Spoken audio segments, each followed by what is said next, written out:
Assalamualaikum. Hari ini cikgu akan mengajar tajuk pembuatan keputusan. Untuk hari ini ada 3 subtopik yang cikgu akan sentuh. Yang pertama ialah takrifan pembuatan keputusan. Kedua ialah jenis keputusan. Dan yang ketiga ialah proses membuat keputusan. Kalau kita tengok daripada takrifan pembuatan keputusan, iaitu pembuatan keputusan ialah proses penyelesaian masalah dengan mengenal pasti alternatif-alternatif penyelesaian dan memilih alternatif yang terbaik berdasarkan nilai-nilai dan keutamaan pembuat keputusan telah menunjukkan sebenarnya proses membuat keputusan. Di dalam definisi ini ada 3 perkara utama yang awak kena beri perhatian ya. Yang pertama ialah proses penyelesaian masalah. Yang kedua ialah mengenal pasti alternatif-alternatif. Dan yang ketiga ialah memilih alternatif yang terbaik. Jadi, di dalam takrifan ini telah menggambarkan proses membuat keputusan. Okey, ini ialah contoh soalan yang berkait dengan definisi ataupun takrifan pembuatan keputusan. Okey, soalannya, takrifkan maksud pembuatan keputusan. Seperti yang cikgu beri maklumkan tadi, kena ada 3 perkara. Yang pertama ialah kena ada perkataan penyelesaian masalah. Yang kedua ialah beberapa alternatif. Okay. Yang ketiga ialah memilih satu jalan. Okey, ini bergantung kepada ayat bagaimana yang awak nak guna ayat terpulang ya. Walau yang penting ialah perlu ada 3. Okey, kita pergi kepada subtopik yang kedua iaitu jenis keputusan. Ada 2 jenis keputusan. Yang pertama ialah keputusan rutin. Okey, maksud keputusan rutin ialah keputusan yang diambil untuk menyelesaikan masalah yang sering wujud dan dapat dijangkakan dalam perjalanan aktiviti harian organisasi.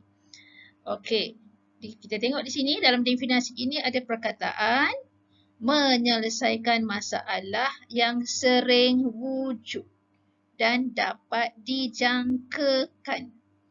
Okey, di mana kalau kita tengok ya, keputusan rutin ini ialah masalah yang boleh dijangka dan kerap berlaku dalam sesebuah organisasi. Jadi agak mudah untuk menyelesaikan masalah yang bersifat rutin.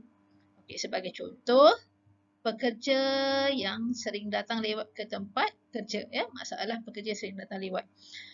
Okey, jadi pembuatan keputusan untuk pekerja yang sering datang lewat ini adalah bersifat rutin ya, kerana mana-mana organisasi masalah pekerja datang lewat ini sangat kerap berlaku ya.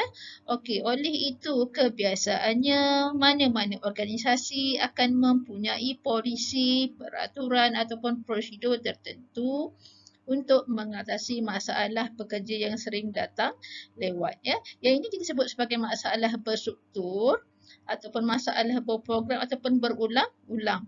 Sebagai contoh, kita tetapkan peraturan kalau 3 kali datang lewat ke tempat kerja, maka tindakannya ialah mungkin kita akan memberikan amaran secara bertulis. Itu contoh alternatif yang kita lakukan bagi masalah yang bersifat rutin. Okey, yang kedua ialah jenis keputusan yang tidak rutin. Okey, keputusan tak rutin ini merujuk kepada masalah bagi situasi yang tidak lazim. Maksud tidak lazim ini ialah mungkin jarang-jarang berlaku ataupun kita tak jangka masalah itu akan berlaku atau merupakan masalah baru dalam organisasi kita. Okey, sebagai contoh, Kejatuhan nilai mata wang pada tahun 1997 merupakan sesuatu yang tidak dijangka dan memerlukan idea penyelesaian yang baru. Jadi, pihak pengurusan atasan memainkan peranan yang penting dalam menyelesaikan masalah sedemikian yang melibatkan penentuan hala tuju sesebuah organisasi.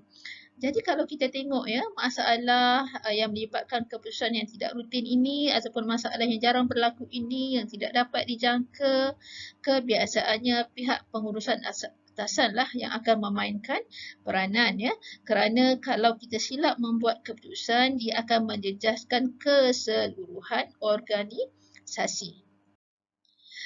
Keputusan yang bersifat tidak rutin ini biasanya melibatkan risiko yang tinggi, memerlukan perancangan yang strategik dan ada penglibatan pihak luar ataupun melibatkan kita sebut sebagai melibatkan persekitaran luar organisasi. Oleh itu kebanyakan masalah tak rutin ini diambil ataupun diselesaikan oleh pihak pengurusan atasan. Okey, sebagai contoh ya. Okey, soalan, jelaskan dua jenis keputusan dalam pengurusan pengeluaran automobil. Okey, ini dia nak dalam pengeluaran automobil. Kita bagi situasi ya. Okey, ada 6 markah. Okey, yang pertama kita berikan faktanya. Okey, satu ialah keputusan rutin, yang kedua ialah keputusan tidak rutin.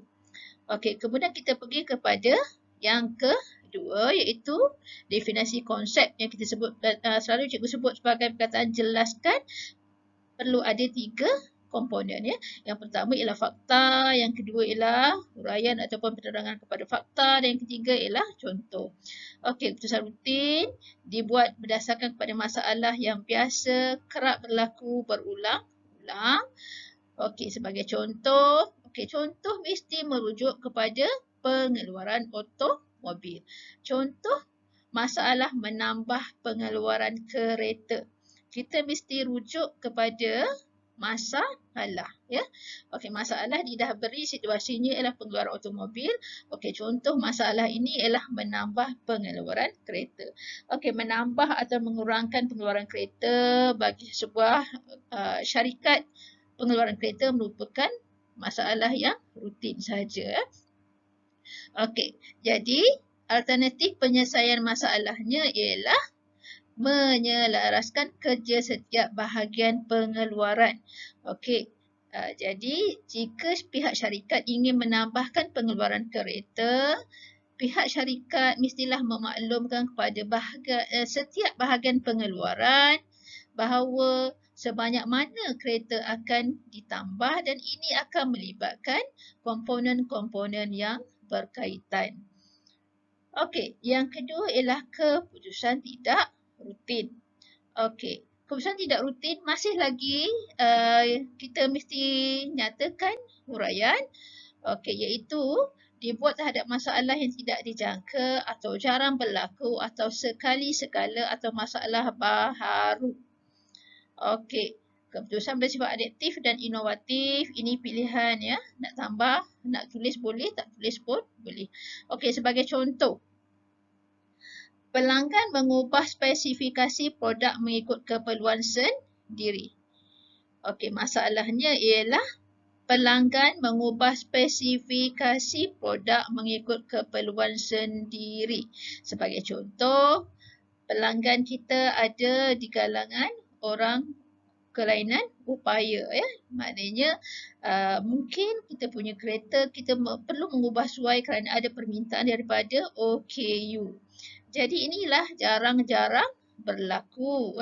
Jadi perlu dibuat keputusan bagaimana untuk menyediakan kereta yang memenuhi keperluan pemanduan untuk orang kurang upaya.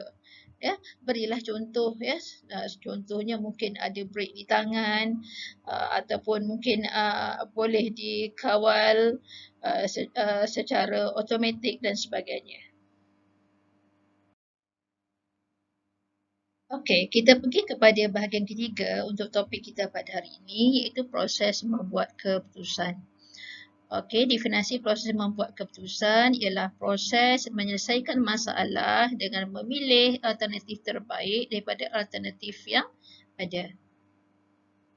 Okey, macam si Guru sebut di awal tadi, ada 3 perkara yang penting di situ. Pertama ialah ada perkataan menyelesaikan masalah.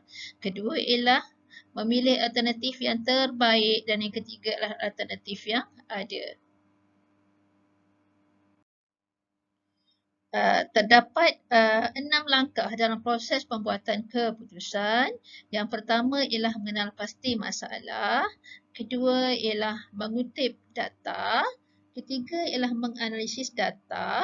Keempat, menjana alternatif.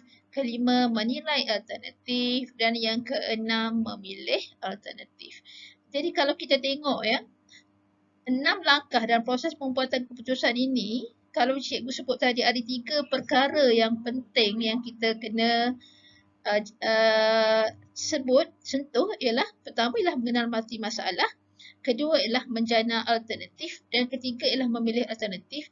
Bermakna pelajar-pelajar hanya perlu mengingat 3 saja langkah lagi, iaitu yang kedua mengutip data, ketiga menganalisis data dan akhir sekali yang kelima ialah menilai alternatif.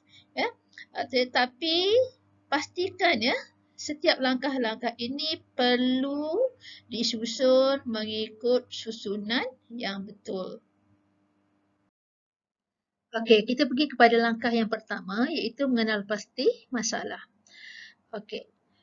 Persoalan berkaitan dengan masalah atau peluang yang wujud dan memerlukan penyelesaian segera perlu dikenal pasti dan didefinisikan secara ringkas, jelas, tepat dan khusus. Okey, dalam proses membuat keputusan, yang pertama sekali mesti kita kenal pasti masalah. Kalau kita tidak pasti apakah masalah yang kita hadapi, maka kita tidak dapat menyelesaikan masalah ataupun kita memberikan alternatif-alternatif yang silap dalam penyelesaian masalah. Pastikan masalah itu dapat didefinisikan dengan ringkas, jelas, tepat dan khusus. Okey, contoh masalah ialah keputusan menentukan lokasi cari gali petroleum di luar negara. Okey, ini kita boleh kaitkan dengan jenis keputusan yang kita belajar sebelum ini, iaitu sama ada keputusan rutin ataupun keputusan tak rutin. Ya. Jadi kalau kita tengok ya, menentukan lokasi cari gali petroleum ni belum pernah lagi syarikat ini buat. Okey, jadi kita boleh kaitkan masalah ini ialah masalah tak rutin. Ya. Okey, kalau kita tengok ya, cuba baca poin yang kedua itu. Pengurus sedar tentang kewujudan masalah dalam organisasi dengan memerhatikan persekitaran, mentafsir suatu keadaan yang berlaku dan menghubung kaitkan keadaan dengan masalah. Sebagai contoh, ya, katakanlah kita mengambil contoh syarikat cari gali petroleum ini adalah syarikat Petronas.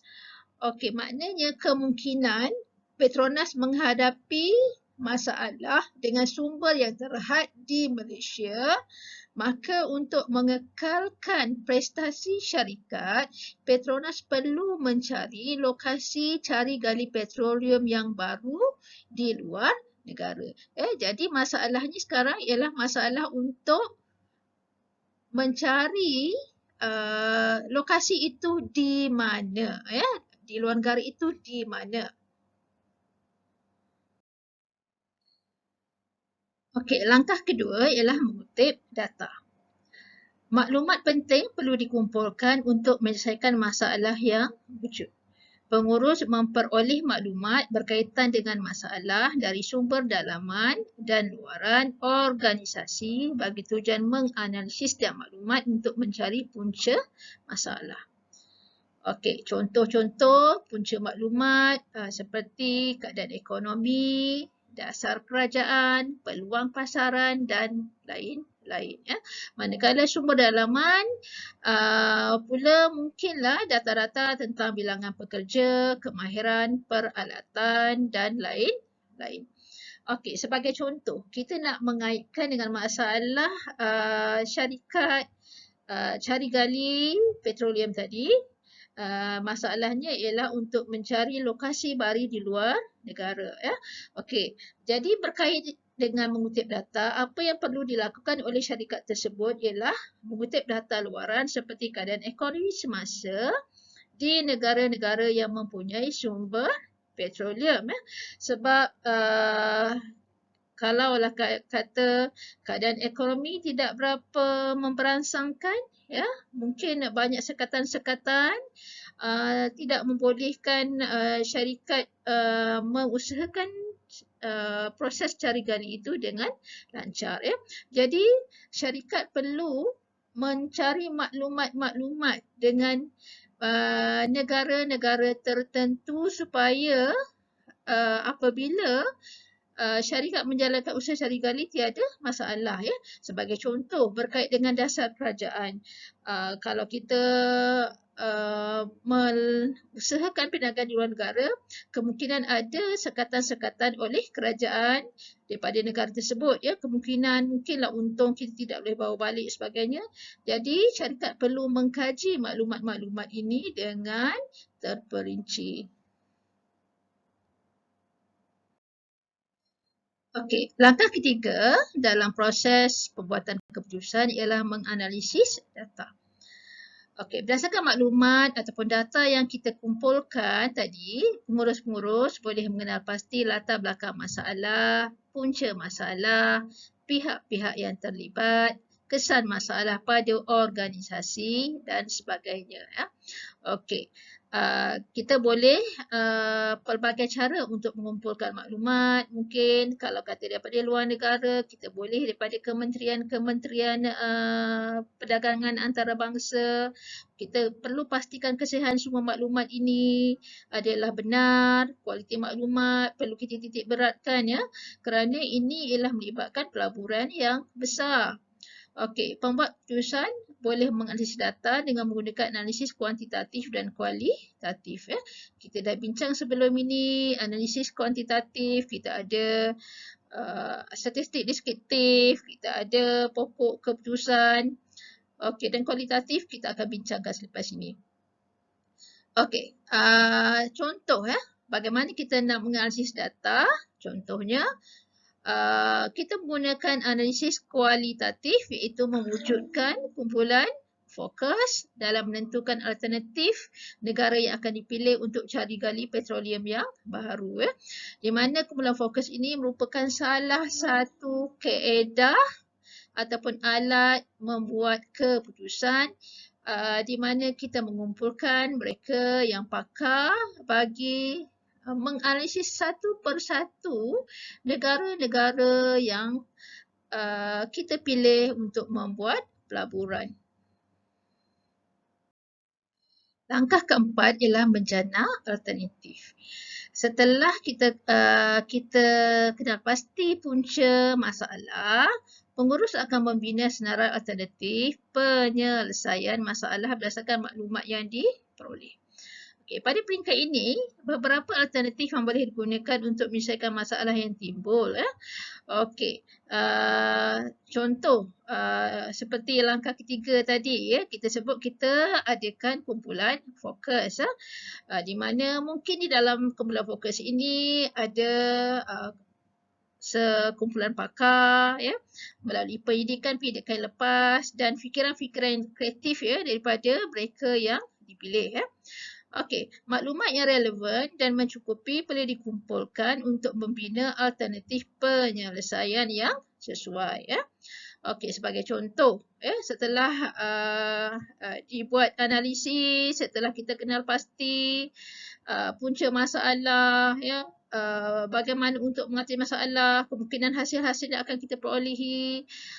Jadi, pembuat keputusan ataupun pengurus yang dilantik telah mengenal pasti ada dua alternatif. Ya, sama ada kita akan melakukan pelaburan di negara Brunei ataupun Iran ya, sebagai lokasi baru cari gali petroleum di luar negara ya. Pastikan ya, pada langkah keempat ini, bila kita sebut menjana alternatif, mesti ada lebih daripada satu alternatif ataupun pilihan untuk penyelesaian masalah ya. Dan contoh ini kita ada dua negara yang perlu kita membuat analisis ya, secara terperinci, sama ada kita ingin memilih negara Brunei ataupun ingin memilih negara Iran. Langkah kelima ialah menilai alternatif. Pengurus akan menilai semua alternatif penyelesaian yang telah disenaraikan secara satu per satu. Dalam proses penilaian alternatif-alternatif ini, pembuat keputusan boleh dibuat dengan menganalisis keberkesanan dan kecekapan setiap alternatif. Okey, tindakan ini bertujuan memastikan manfaat ya, ataupun kebaikan yang kita perolehi melebihi dari kos yang ditanggung. Ada pelbagai teknik boleh kita buat untuk menganalisis keberkesanan. Sebagai contoh, kita boleh menggunakan analisis SWOT. Okey, iaitu kita mengkaji setiap kekuatan, kelemahan, peluang dan ancaman bagi setiap alternatif yang kita ada. Okey, sebagai contoh ya, setelah dibuat analisis, sumber asli petroleum di Iran adalah lebih banyak berbanding di Brunei ya. Pelaburan cari gali di Iran adalah lebih berisiko dari aspek politik dan antarabangsa. Ini ialah kekurangan ya. Okey, negara tersebut agak kurang stabil berbanding dengan negara Brunei. Jadi kat sini kita nampak ya, kelebihan negara Iran ialah sumber asli petroleum mungkin lebih banyak ya. Okey, dan ia menjadi kekuranganlah kepada negara Brunei, itu dari segi kelemahannya ialah mungkin sumber aslinya adalah lebih rendah berbanding dengan negara Iran. Walau bagaimanapun, kekuatan bagi negara Brunei ini ialah dari segi aspek politik dan antarabangsanya adalah lebih stabil, dan dalam masa yang sama ia menjadi satu kekurangan kepada negara Iran, iaitu negara tersebut lebih berisiko untuk kita membuat pelaburan dari aspek politik dan antarabangsa. Okey, langkah terakhir ialah memilih alternatif. Pembuat keputusan perlu memilih alternatif terbaik daripada senarai alternatif yang disenaraikan sebelum ini. Okey. Pengalaman pembuat keputusan dan rujukan hasil penyelidikan dapat membantu dalam pemilihan alternatif yang tepat dan berkesan. Alternatif mestilah dipilih berdasarkan kepada keupayaan organisasi dan persekitaran organisasi serta menguntungkan organisasi dalam jangka masa pendek dan jangka panjang. Sebagai contoh, kalau kita merujuk kepada masalah kita tadi, memilih negara untuk cari gali petroleum, kita ada dua pilihan. Daripada dua pilihan ini, kita perlu memilih satu alternatif yang terbaik. Okey, contoh, negara Brunei dipilih kerana berada dalam rantau politik antarabangsa yang lebih stabil, di samping lebih menjimatkan kos kerana kemudahan infrastruktur di Sarawak boleh dikongsi guna. Okey, jadi kita telah membuat keputusan, kita akan melakukan cari gali petroleum yang baru di luar negara di negara Brunei kerana kebaikannya adalah melebihi keburukan berbanding jika kita memilih negara Iran. Okey. Untuk menguji kefahaman pelajar, akhirnya diminta semua pelajar menjawab soalan ini ya. Okey, jelaskan proses pembuatan keputusan yang perlu dilakukan oleh Encik Aiman Daniel untuk menyelesaikan masalah kemerosotan jualan pakaian yang dihadapi oleh syarikatnya. Okey, seperti biasa, sebelum menjawab soalan, lihat dulu kata kunci kepada soalan. Yang pertama ialah perkataan jelaskan. Yang kedua ialah situasi yang diberi, iaitu pertama ialah watak Encik Aiman Daniel. Okey, perlu dimasukkan di dalam jawapan. Okey, kemudian kenal pasti masalah untuk kita masukkan dalam contoh untuk langkah yang pertama. Okey, dalam kes ini masalahnya ialah kemerosotan jualan pakaian yang dihadapi oleh syarikat Aiman Daniel. Okey, markahnya ialah 20. Pastikan setiap jawapan awak mesti mengandungi pertama ialah fakta, kedua ialah ada huraian dan ketiga ialah contoh. Biasanya kalau 20 markah, masukkan 2 huraian dan 1 contoh ya. Jadi keseluruhannya ada 4 poin bagi setiap fakta. Okey, itu saja untuk tajuk pada minggu ini. Kita akan sambung untuk tajuk seterusnya pada hari akan datang.